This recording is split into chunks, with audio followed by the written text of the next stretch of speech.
এদিকে মাদারীপুর এসএসসি পরীক্ষার্থীদের ফর্ম পূরণের প্রায় ৩ লাখ টাকা নিয়ে লাপাত্তা খণ্ডকালীন শিক্ষক ও এক অফিস সহকারী। এসএসসি পরীক্ষার প্রবেশপত্র পাননি ২০ শিক্ষার্থী। প্রতিবাদে বিদ্যালয় ক্যাম্পাসে টায়ার জ্বালিয়ে বিক্ষোভ করেন শিক্ষার্থী ও অভিভাবকরা। অভিযুক্ত দুজনকে সাময়িক বরখাস্ত করার নির্দেশ দিয়েছেন উপজেলা নির্বাহী কর্মকর্তা।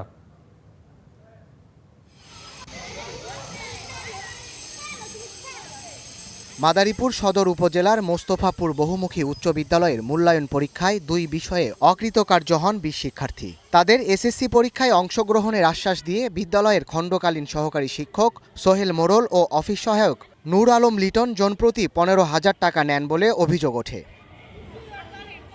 মঙ্গলবার থেকে শুরু এসএসসি পরীক্ষা, অথচ প্রবেশপত্র বুঝে পাননি ওই ২০ শিক্ষার্থী।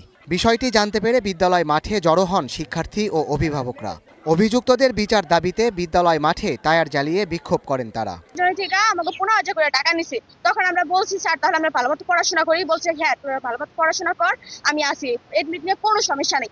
৩ মাস ধরে সবার ফর্ম ফিল আপ চলে আসছে, সবার এডমিট চলে আসছে। এখন পর্যন্ত আমাদের বলতেছে তোমাদেরটা আসবে। মঙ্গলবার বলছে যে তোমাদেরটা বুধবার আসবে, তারপর বলছে আবার শুক্রবার আসবে। এরকম করে ঘুরাইতেছে। আজকেও আবার আসছে, আজকেও বলছে ৩টা বাজে আসবে। এখন পর্যন্ত আমাদের টাকাটা তো ফ্যাক্ট না। আমরা তো টাকা হলো, যদি ফ্যাক্ট থাকতো তাহলে তো আমরা টাকা দিতাম না। খবর পেয়ে ঘটনাস্থলে এসে পরিস্থিতি নিয়ন্ত্রণে আনে উপজেলা প্রশাসন। অভিযুক্তদের সাময়িক বরখাস্ত করার নির্দেশনা দেন উপজেলা নির্বাহী কর্মকর্তা। যে খণ্ডকালীন শিক্ষকের বিরুদ্ধে এই অভিযোগটা রয়েছে এবং সেই সাথে একজন দপ্তরির বিরুদ্ধে এই ধরনের অভিযোগ রয়েছে, আমরা তাৎক্ষণিকভাবে বরখাস্ত করার জন্য বলা হয়েছে। সকল কার্যক্রম যাতে স্মুথভাবে হতে পারে সেজন্য কি পদক্ষেপ নেওয়া প্রয়োজন সেভাবে আমরা কাজ করে যাচ্ছি।